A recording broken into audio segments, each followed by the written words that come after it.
very good afternoon to all participants who have logged in from South Africa today, and a very good evening here to the UAE. My name is Lydia Bummeltiagi, and it is my pleasure to be the host for today's webinar on UAE Land of Opportunities. Before we start, I would like to give a special thanks to the South African Consulate and the South African Business Council for co-hosting this event, and for Mohammed, who has agreed to take out some time to talk about his success stories here in the Middle East on Dealers Online. So let's have a look at the agenda for today. First of all, His Excellency David Magave has sent his best regards, and unfortunately, due to some urgent commitment, he is not able to join today's webinar, but he has sent his apologies and best regards to everyone participating today.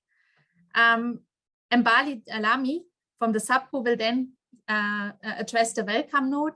I will give a very short introduction about MBG Corporate Services. My colleague Shailendra Ranjan will then talk about the macroeconomic overview and key sectors here in the UAE, followed by Mohammed Sadr, who will talk about the success story of Dealers Online.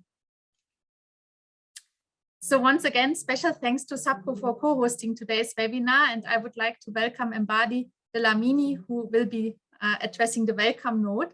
She has more than 14 years of experience in producing market intelligence products and has substantial experience growing businesses in the information services, training, and events industry. She sits on the board of the South African Business Council, is a founding member of Strategic Intelligence Forum, and will take the session forward. So Mbali, over to you, please. Thank you, Lydia. Thanks for the lovely introduction. I'd like to welcome everybody on behalf of the South African Business Council. The council was established in 2004. The South African Business Council continues to promote the development of South African and UAE businesses by providing relevant information required to successfully pursue lucrative opportunities in South Africa and in the UAE. Today's webinar is aptly titled UAE Land of Opportunities and is held in collaboration with MBG Corporate Services. So today really we'll hear about MBG Corporate Services and look at the macroeconomic factors driving various opportunities and key sectors. And then we'll hear a little bit more about the success story of Dealers Online presented by Mohammed Sadr. So from SABCO and on behalf of the South African Business Council here in the UAE, I'd like to thank you once again for joining and hope you find the session insightful. Please feel free to send your questions in the chat or Q&A function and engage with us and engage with the rest of the speakers on today's panel. Thank you. Over to you, Lydia. Thank you so much, Mbali, for your lovely words. So I will just take a few minutes to introduce MBG Corporate Services, a firm headquartered in Singapore, with currently 18 offices in 8 countries, which includes China, Japan, Singapore, India, Germany.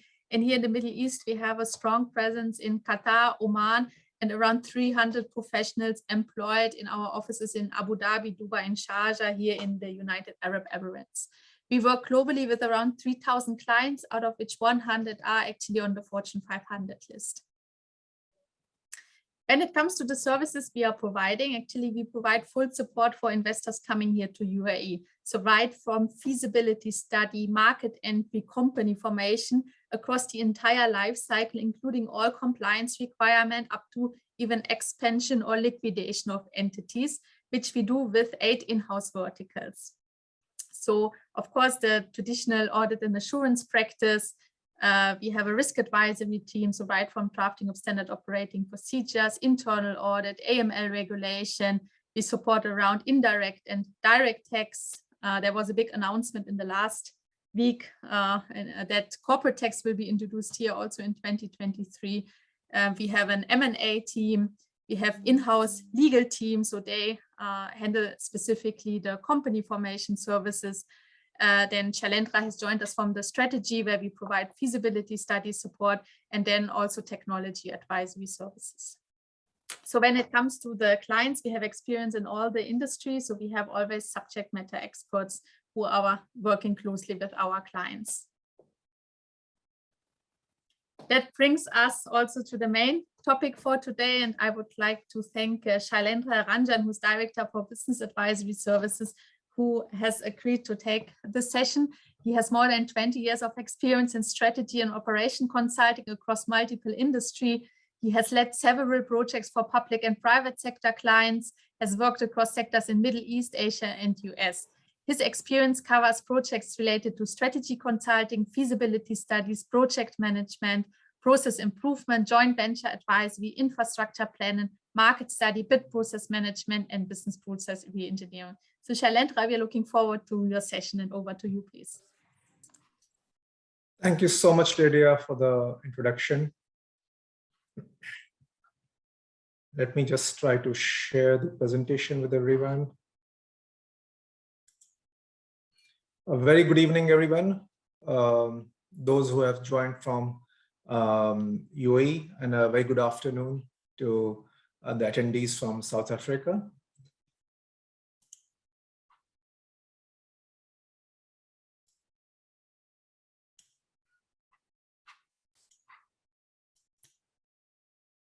I hope my screen is visible. Great. Yes. Fabulous. So the title of today's presentation is UAE Land of Opportunities. The title itself kind of summarizes the agenda of the session.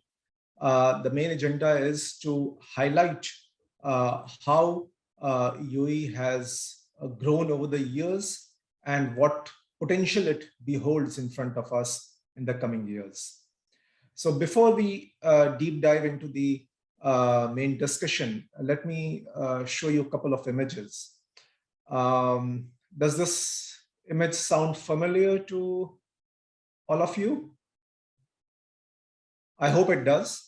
So for those who haven't seen this before, this is UAE way back in early 1980s.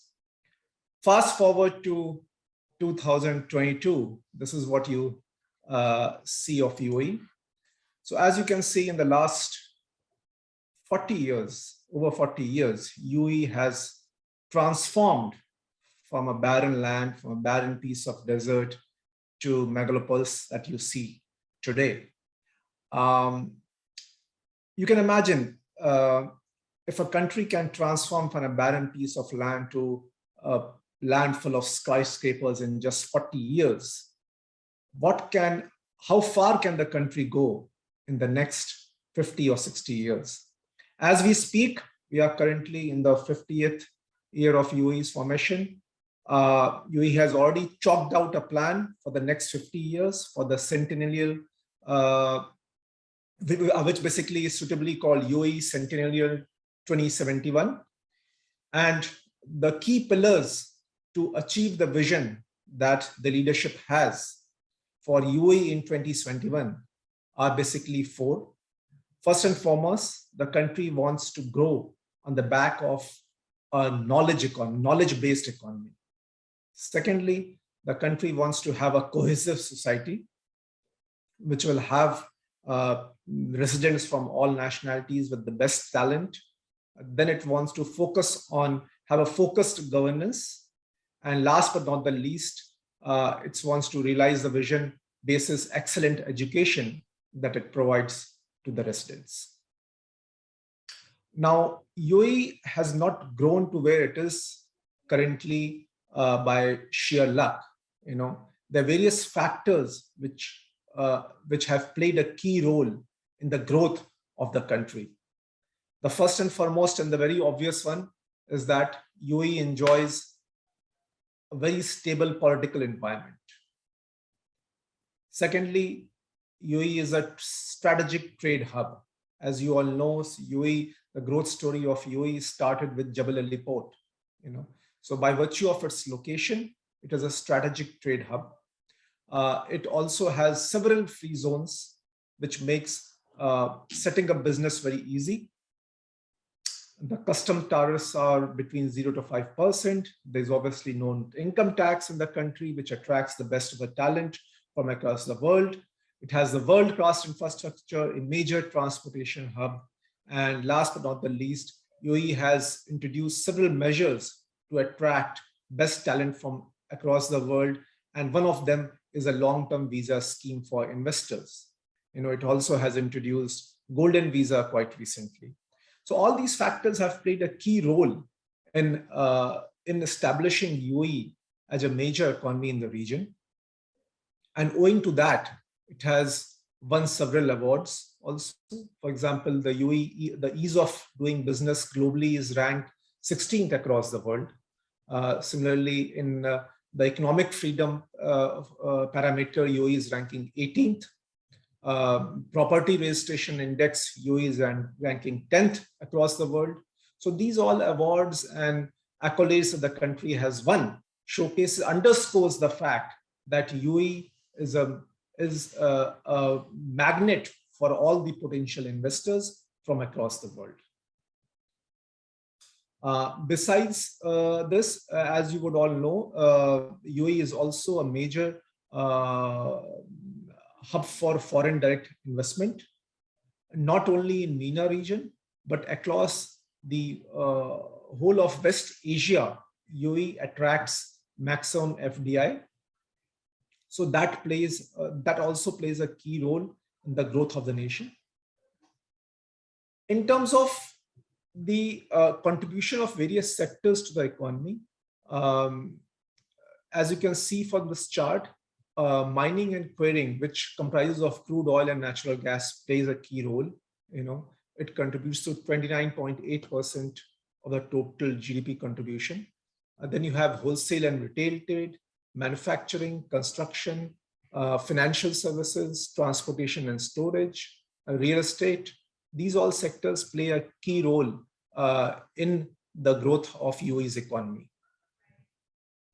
Now, after having seen these facts and figures, companies across the world, and you also as perhaps potential investors in the country, you would be wondering as to which sector would be most lucrative to invest in. With so many options, starting from oil and gas to transportation, manufacturing, healthcare, education, which sector should you invest in? Which service should you provide to the consumers here? So when you are making a decision for investment in a particular sector, there are various factors which an investor considers. First and foremost, what is the cost involved in the investment? Secondly, what is the likely return on the investment? Next, you would also want to understand what is the total potential demand in the market. How is the competition like? You also want to know what are the risks in this investment. Is the business cyclical? Is the business having a huge competition? Besides all these risks, you would also want to know if the business is scalable. Yes, the potential may seem good in the beginning, but can you scale it to 3x times, 5x times in the next few years? Last but not the least, you would also want to understand if there's any strategic alignment with your current business as well as your existing skill set. Okay. Now, after considering all these factors, you would want to go ahead and make an investment in the sector of your choice. Now, after having considered all these elements, let's deep dive into the potential of various sectors. Okay. So first and foremost, let's look at oil and gas sector, which perhaps is one of the largest sectors in this country. UAE, as we know, is the 7th largest producer of crude oil and the 4th largest petroleum liquids producer amongst the OPEC countries. Despite the tremendous growth it has seen in the last few years in the oil and gas sector, the country is still investing more in the sector. And in the next few years, by year 2030, UAE ADNOC plans to produce 5 million barrels per day. So as part of the 2030 goal, there's significant potential investments which have been planned, and you will see major investments being made in the sector in the coming days. Now, as an investor, you would want to know as to which are the areas within the sector you can invest in. Now, within the country, there are certain restrictions when it comes to investment in the upstream segment of oil and gas, but midstream and downstream is where potential investor can definitely invest in. Talking of midstreams, you can look at storage plants for crude reserves, pipelines. Downstream, you can look at perhaps investing in the supply chain or logistics for the finished goods. So having said that, one thing that needs to be taken into account is that this sector is capital intensive, as compared to the other sectors. Secondly, the business is also very cyclical. While currently we are looking at a time when oil may touch $100 per barrel, but just a few years back, we were staring at oil price of $20 only. Okay, so this sector is very cyclical in nature, and accordingly there are certain risks involved, but the returns are very high in this sector.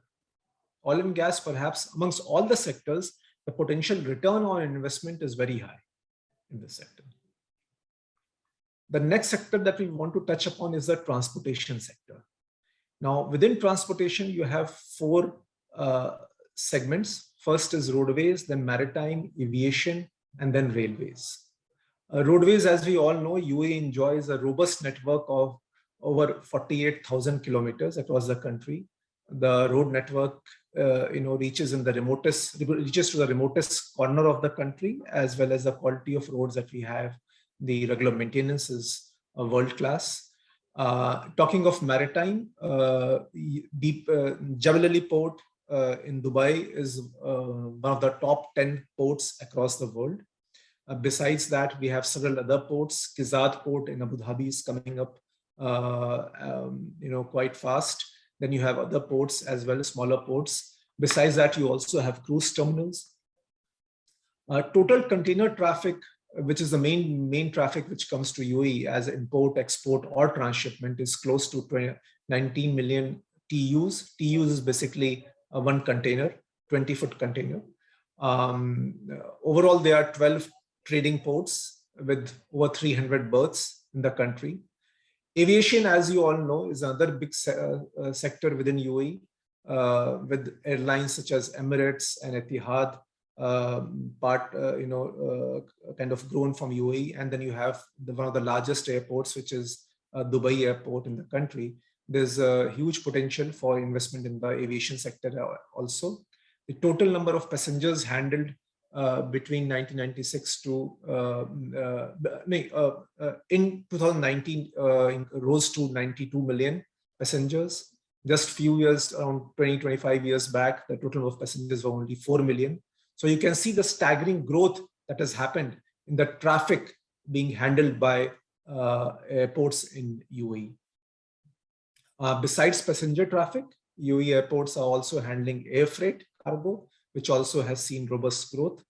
So overall, transportation industry has a very bright future. While railways had a limited network until now, you would have read news where the government has launched a railway network between Dubai and Abu Dhabi. Very soon you will see a passenger train operating, besides, of course, the cargo train operating between the two Emirates. So the growth potential of this sector is very optimistic. The forecast that we have for the next 3-4 years is that the sector will see a growth of almost 4.7% year on year. Now, as a potential investor, you may wonder that with so many options in roadways and maritime, aviation and railways, where should you invest? What service can you provide? What are the risks? What are the potential in this market? So let me take you through 2 or 3 opportunities. Within the transportation sector, you may not, as a medium size investor or a smaller investor, you may not want to invest in asset heavy business, for example, or capital intensive business. There are, of course, certain restrictions in what you can operate within the region. But amongst the other options that you have, you can think of setting up a fleet of, or launching a fleet of trailers. You can also think of having a warehouse. You can think of providing freight forwarding services. to the logistics companies. Besides, you can also look at providing some technology service to the logistics service providers. You would have heard of apps such as Truckax and Trucker. Very recently, there was an app which was launched, Fero.ai, which provides robotic process automation to only the logistics companies. So there are various options to invest in transportation sector, depending on the size of investment that you want to make. In terms of the potential risks, the sector is not as cyclical as oil and gas. It's fairly stable sector. Since the UAE is a major hub for transportation for cargo owners, both on the Asia side and the Europe side, and even as far as North America and South America, the demand for transportation will remain until it's likely to grow at a robust pace in the coming years. So I think in terms of investment security, you can be rest assured that if you invest in this sector, you will get decent returns, as well as the sector will not be exposed to the cyclicality of other businesses. The next sector that we will want to touch upon is the retail sector. UAE, or in particular Dubai, as you know, is a mecca for shoppers from across the world. UAE is ranked 5th among the top 30 developing countries for retail investment. Within the region, UAE enjoys a 30% market share. The annual growth has been great until COVID hit. Before that also there was a temporary slump because of oil price. But prior to that, UAE retail market has seen a robust growth. And as we come out of the recession because of COVID, you definitely can look forward to a robust growth in this sector. One thing I would want to highlight here is that retail sector is not having huge margins in terms of the return on the investment. It's a razor thin margin on which most of the operators operate on. Having said that, it's a scalable business. It's a business which depends on the population of the country and the region.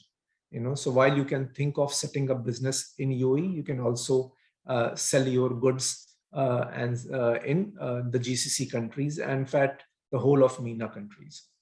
So in terms of the areas where you can invest, you can also look at e-commerce as a potential investment, because e-commerce is an asset-light business. You don't need to rent a shop in a mall.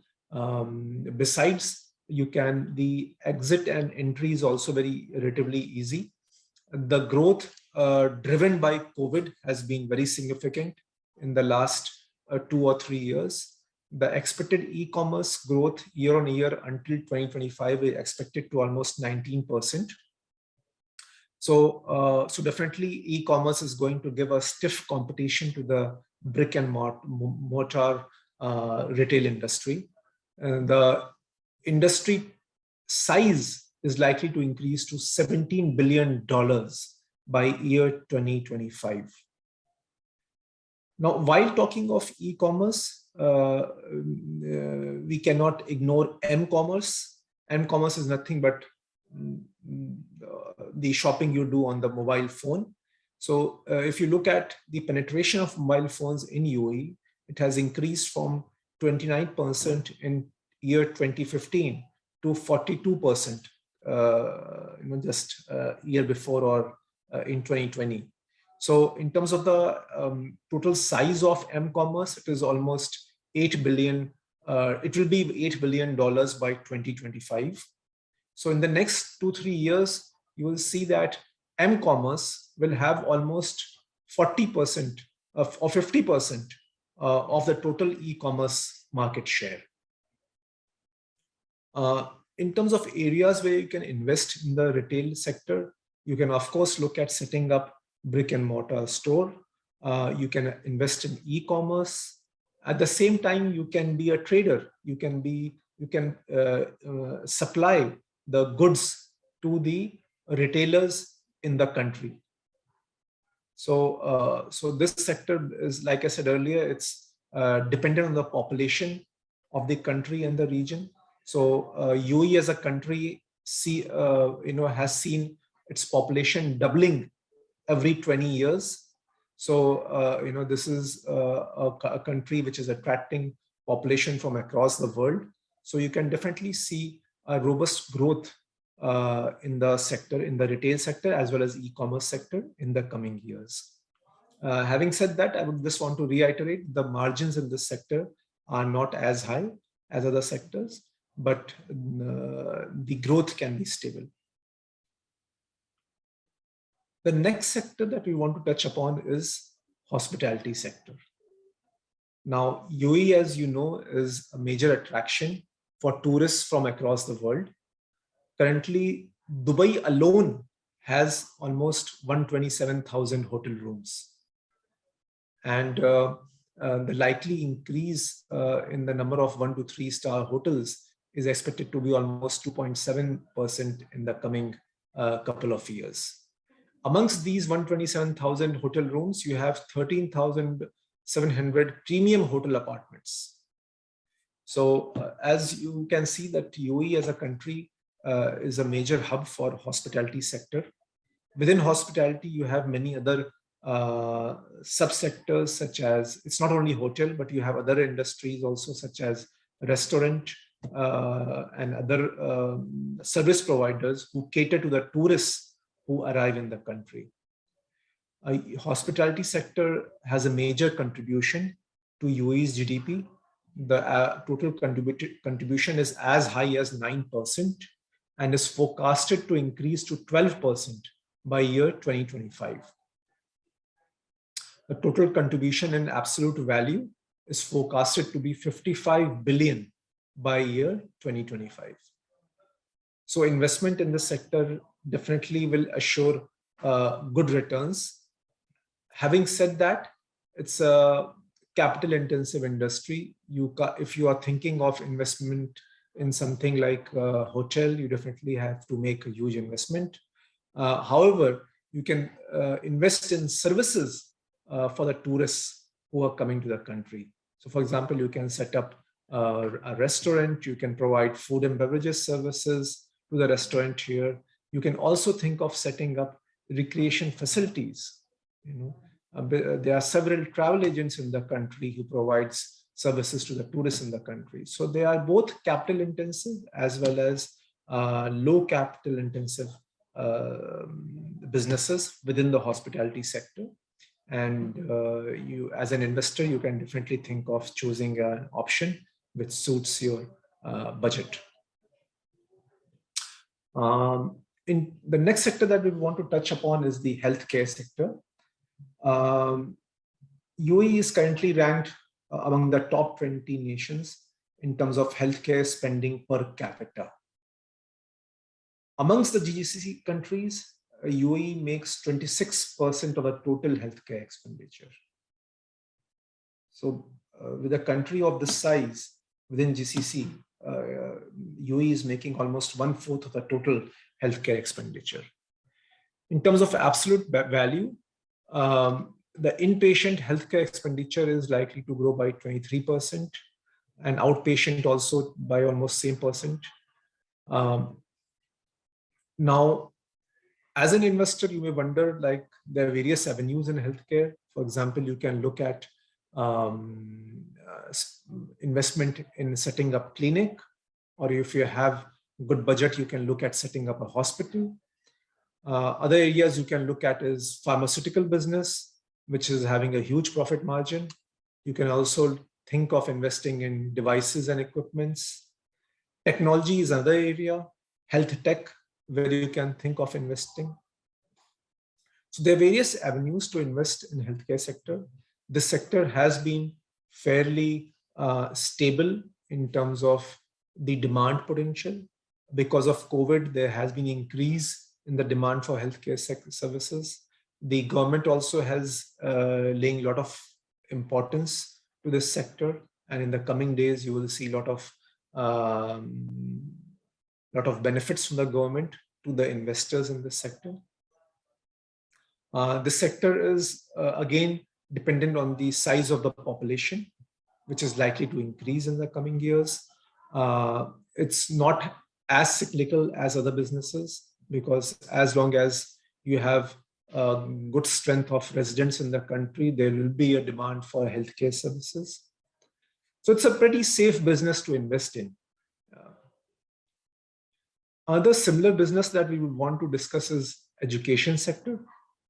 Education sector is also dependent on the size of the population, which is likely to increase in the coming years. Currently, there are about 1 million students enrolled in both the private and public schools. And the growth in this sector is expected to be as high as 4.1% annually. The total number of public schools are almost 500. There are almost 570 private sector schools. Similarly, the higher education institutions are also almost close to 100 in number. So as you can see, the government and the private sector has made significant investment in the education sector in the country. And because of the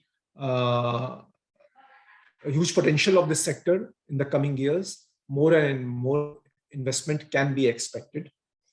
Like healthcare, this sector is also very stable in nature. The margins are not very high, but it's not as cyclical as other industries. Now, in terms of the areas where you can invest, you can look at investing in maybe developing schools or colleges. If the investor is having low budget, he can look at investing in supplies or even technology for the education sector. EdTech is also picking up very highly as similar to health tech. So that EdTech is also a good sector to invest in. The next sector that we want to cover is the real estate sector. Real estate sector, as you know, is cyclical in nature. While until 2014, it saw, I would say 15 or 16, there was significant growth in this sector.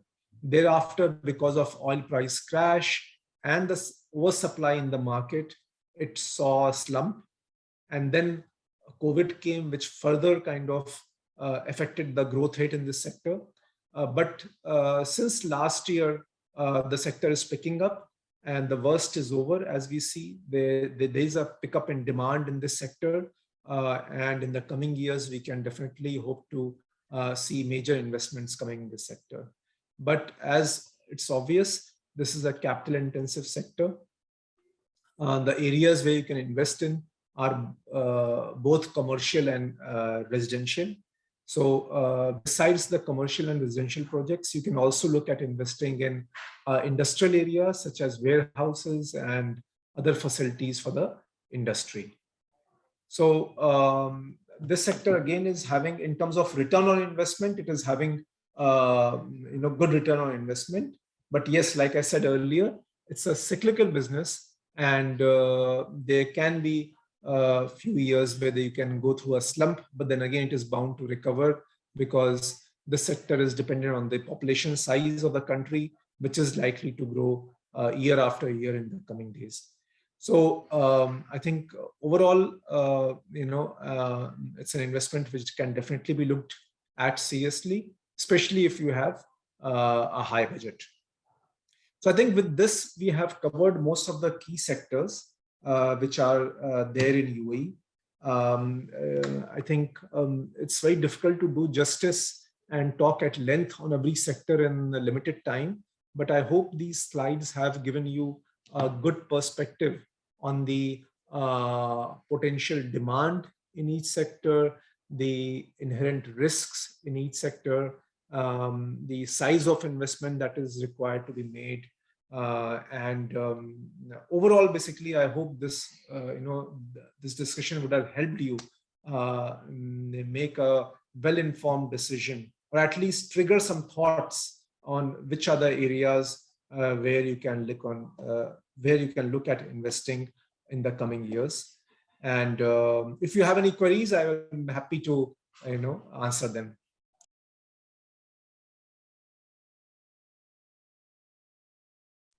You can message in the chat box if you have any queries about any sector or any of the slides that we discussed.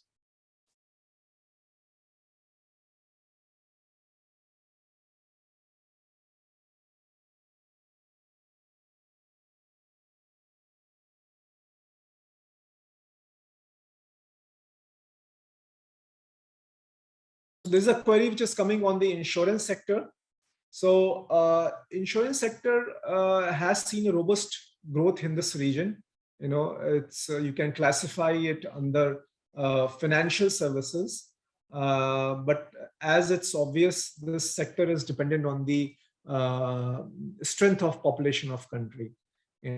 So that is the I'm talking about the life insurance, but then you have general insurance for property and vehicles and so on and so forth. So that again is dependent on how the GDP of the country and how the population grows and the other sector grows. So it definitely is having a good potential.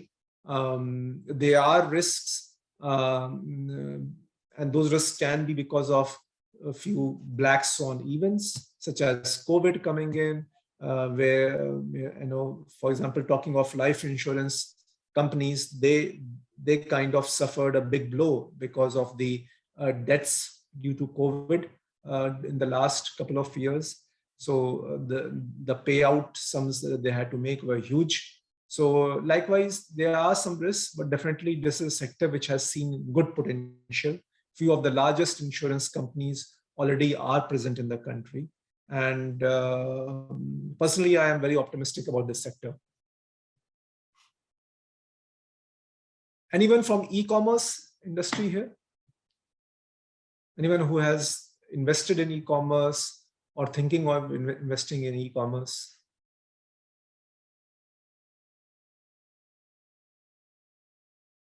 Okay. Any comments on which sector seems most lucrative to you? This is the discussion that we had.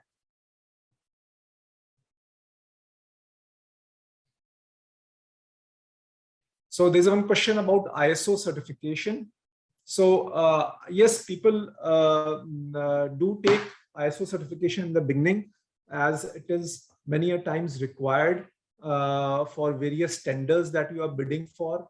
But it always wise to keep on renewing it, because the certification such as ISO should not only be for bidding for projects. It should also be an exercise which brings about quality in your processes. So I think ISO as a compliance to ISO definitely helps in ensuring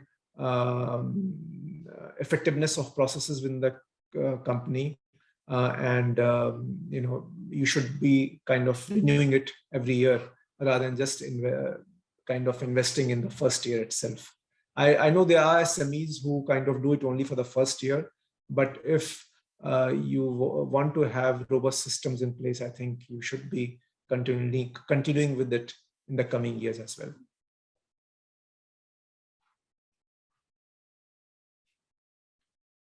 Any comments on which sector seems most interesting from what we discussed? So I have another question. Is one able to have 100% equity on those opportunity projects business, or there must be local shareholding? So so in terms of the local shareholding, there has been recent change in the laws in the country. So government has made it possible to have 100% ownership for many of the sectors. But for exact information on which sector you can have 100% ownership and where you still need to have a local partnership, I would advise you to reach out to our help desk, and they will guide you to the right team who can help you understand if you can have 100% ownership in your business that you want to invest in. There's another question which is coming from Smith. In e-commerce, if we start using already established platforms such as Amazon Fab, how is it as a business start, and what is potential of growth here? So e-commerce, basically, as you know, the marketplace, there are several marketplaces in the country. you have Amazon, then you have Noon. So as a new business, perhaps it's better to use platforms such as Amazon and Noon so that you can start selling your goods from day one. And then as you get traction in your sales, you understand which products are selling more, which products are profitable. Parallelly, you can launch your own portal. For example, if your specialty is pet products, you can initially sell your pet products on these marketplaces like Amazon, Noon, and other places. And then once you see traction, you're confident that these are the products which are selling well, then you can have your own portal. If you see that, no, this particular product is not selling, or this segment is not good for e-commerce, you can move on to the next sector. So the entry and exit, ease is kind of very convenient for e-commerce. So you can launch your business very soon, you can exit the segment very soon and move on to the next segment. Fine, I think there's a hard stop here because we have another speaker. And thanks again for all the questions. If you have any other follow-up questions, please reach out to us and we'll be happy to have a one-on-one conversation here. Thanks again for your time. Thank you so much, Shailendra, for giving us these interesting insights. And also there are still questions coming in. So I just, someone asked where they can reach us. So if you have any further questions, you can always send us an email to uae@mbgcorp.com to discuss this topic further. But now I'm extremely delighted to welcome Mohammed Sadr on the screen. He's the General Manager of Dealers Online and is responsible for all operations within the UAE, the greater GCC and African markets outside of South Africa. Mohammed comes to the UAE with a wealth of experience behind him, from automotive auto engineering to solution design, from his time as the head of corporate sales for Dealers Online South Africa. Mohammed, I don't want to introduce you too much because we all want to hear from you. So if you can just briefly introduce yourself and specifically what Dealers Online is doing here in the GCC. Great. Well, thank you so much for having me on this chat, Lydia, and to the MBG team. So thank you also, Shailendra. I think you've given us a lot of insight into the market. As a business leader, I've obviously gone ahead and done my research and continually, research the market. And I've learned many new facts as well today. So thank you for that. So as you mentioned, I'm Mohammed Sadr. I'm the General Manager for Dealers Online International. Basically, Dealers Online International is the foreign arm of Dealers Online in South Africa. And basically, I started to join the company about 6 years ago, where I was the headed up corporate sales within the company and looked after clients like BMW South Africa, the head of financial services, Standard Bank, the likes of Ford South Africa, Nissan South Africa. And today I am obviously looking after our foreign business. It's been a great journey. I actually just walked through a bit of a timeline which happened over the last year, and it is amazing as to what we have managed to achieve. Dealers Online is a software development firm which we specialize in software for the motor industry. We are extremely popular within the South African market with regards to valuation technology as well as online auction platforms. We run about 65 auction platforms for the motor trade across 5 different countries. And the great expansion was obviously to sit here in the Middle East. Thanks. And if I may ask, when did you take the decision to start up a business here in the UAE with Dealers Online? Okay, so basically, whilst in South Africa, I traded within the Middle East. I traveled here quite frequently and saw my clients. And a very interesting tender came about where part of the tender in the UAE was to have a local trading license. And just, speaking to the ease of setting up a business, I was able to set up a business in less than a month, which, was obviously part of the requirements for the tender. So, made it really easy. And yeah, I was able to set up the business. That was my push. Okay, 1 month, this sounds quite easy, but I'm sure there must be also some challenges which you were facing while you were setting up the company or during the initial days of Dealers Online in the UAE. Maybe you can share with the audience also some of the challenges and problems whilst setting it up.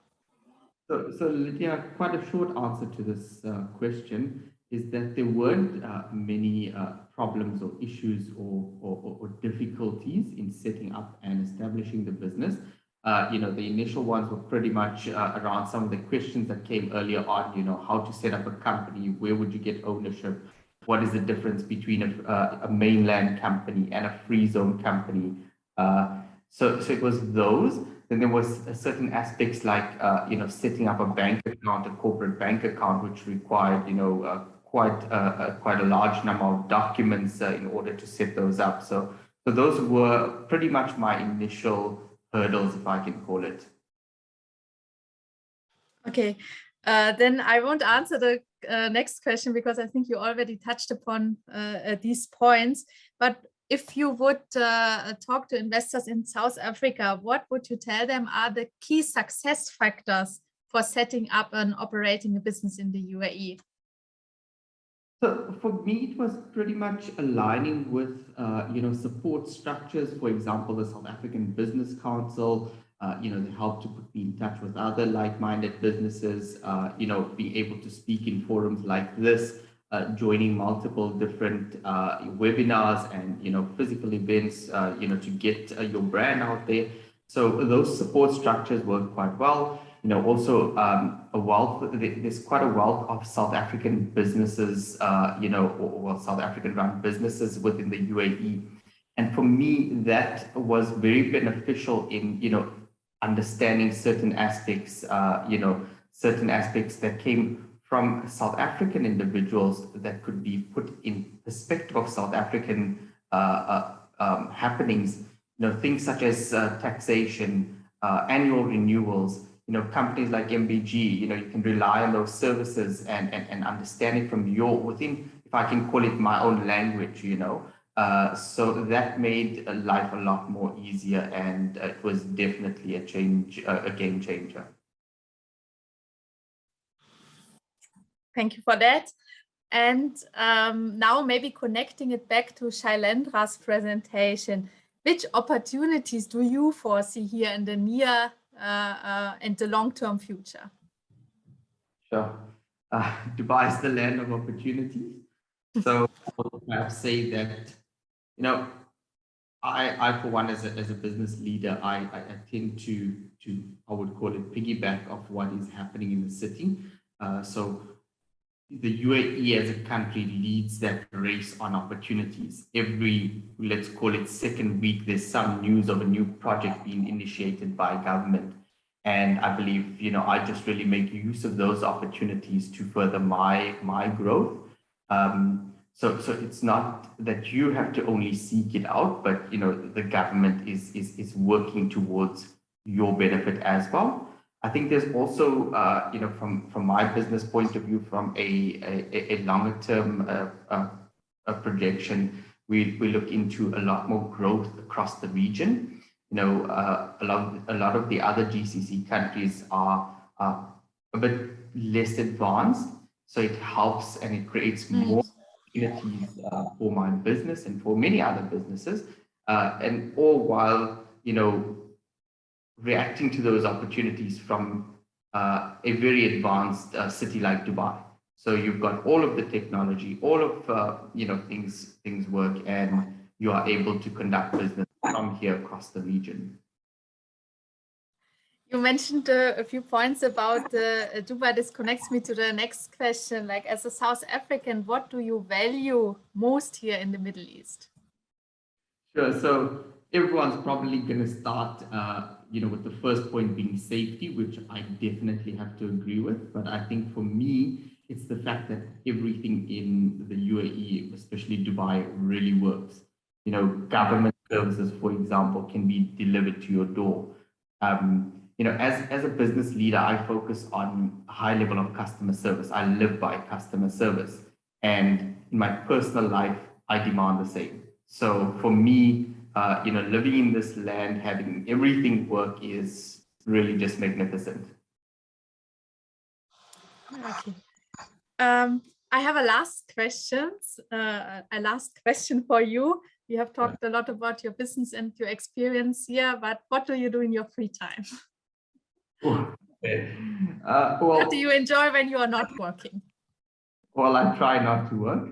But people work very, very hard is something that I must, caution and mention to our listeners is that this is a very hard-working society. People put in the hours, and that really tends to mean that on the weekends, people play a lot harder. Obviously, Dubai is a tourist location, which means that there is, a multitude of theme parks. There's various malls, there's lots of attractions, continuous new activities to be performed. And then I must say, if you live in Dubai, you will definitely be a foodie. Most people spend their weekend, in pursuit of the perfect burger, if I may, and it's covering my weekends. You're probably getting food all over the world in Dubai, and all of them seems to be authentic. Yeah. Great. And Mohammed, I want to thank you by my heart that you are attending and shared your views on this. It was extremely interesting, and I sincerely hope that many South Africans can follow your success story here in the Middle East. And I'm sure you will be able to guide them if there are any concerns they are having while they want to enter the South African market. So thank you once again for taking time out and to address the audience today. Thank you very much. That brings us also to the last part of the webinar. I would like to hand it back to Mbali, who will give the closing remarks. Mbali, over to you. And thanks everyone for attending. Thanks everyone. Thank you very much, Mohammed. That was extremely insightful. Thank you for sharing your story. I'd like to acknowledge MBG Corporate Services, speakers Lydia, of course, Shailendra. Thank you very much for a very in-depth presentation on key sectors and an overview, and of course Mohammed. On behalf of the South African Business Council here in the UAE, we're always delighted to further the conversation with you all. We continue to support businesses and trade between the UAE and South Africa, and we would like you to use these opportunities really to ask questions, especially to those who are on the ground. So we do hope that you will continue this conversation even after the session has finished. Please also feel free to contact MBG Corporate Services. They are a wealth of information. You will be able to ask as much information as you can. And it would be really helpful if you could also give them feedback in terms of what else you would like to know as you embark on your journey into looking at various opportunities in the UAE. So if you have any further questions for the South African Business Council, you are welcome to get in touch with us as well. We are more than welcome to, or more than happy and delighted to help you with all your questions, especially where maybe social is concerned, as well as business, and that we can paint a picture for you as you embark on your opportunities here in the UAE. So thank you very much. Over to you, Lydia, if you'd like to say a couple of closing words. No, I can just repeat on you, Mbali. Thank you, SABCO. Thank you, South African Consulate, and thanks, Mohammed Sada. And if there's any question, please feel free to get in touch with us at uae@mbgcorp.com. Have a wonderful afternoon in South Africa and evening here in the UAE. Bye-bye.